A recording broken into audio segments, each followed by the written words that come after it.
haddii aynu nahay dadkii miyiga waxa aynu isugu nimid in aynu iska raaridno sidii xanuunkan daran ee macnaha afeen dilaacday aynu uga badbaadi lahayn aynu dadkeenana u baraarujin lahayn nidaamka aynu isugu nimid waa kaa shirkeenna wuxuu daaran yahay waa badbaadinta dadkeena weeyaan aaba karoon waa xanuun la garan waayay oon dawo loo helin dadka dhan caalam oo dhan soo maray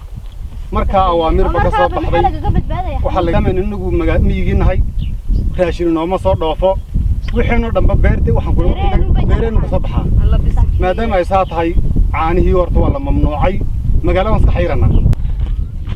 alwaatan la ilaahay baba ku keenay waan xaraaraysnaa maanta oo dhan ma durtaa timiday حاج waxa la yiraahday ani lama geeyay magaaladii iga daawaysa gurmada bal aanahana xajiyo adiguna is xaji magaalkii tagay amarkan suudaanka waxaan qaadan maynee inaga isku filan inaga isku filan waynaga magaalada suudaaniya sheekadiis dadka maanta cabsida haysa waa dadka raashinkooda iyo kaydkooda uu yahay Dubai inaga Dubai kayd nooma yaalo duleedka beerteenu kaydka noo yaala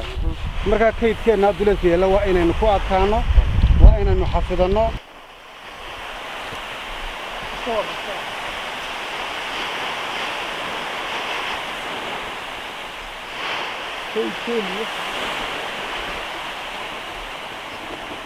islaanta kaliya aafeeniye labada lugood ka jijib war waxaan bila eedabada asaasaan ugu dhufan amarkaaga ha qaado war sidee war xagee wax u dhacen caanihi qaado waxa ku kar laahay magaalka loo geey war waxaas moorba pastor ba tahay waxaan xanuun hada dadka aafeenaysa waa suldaan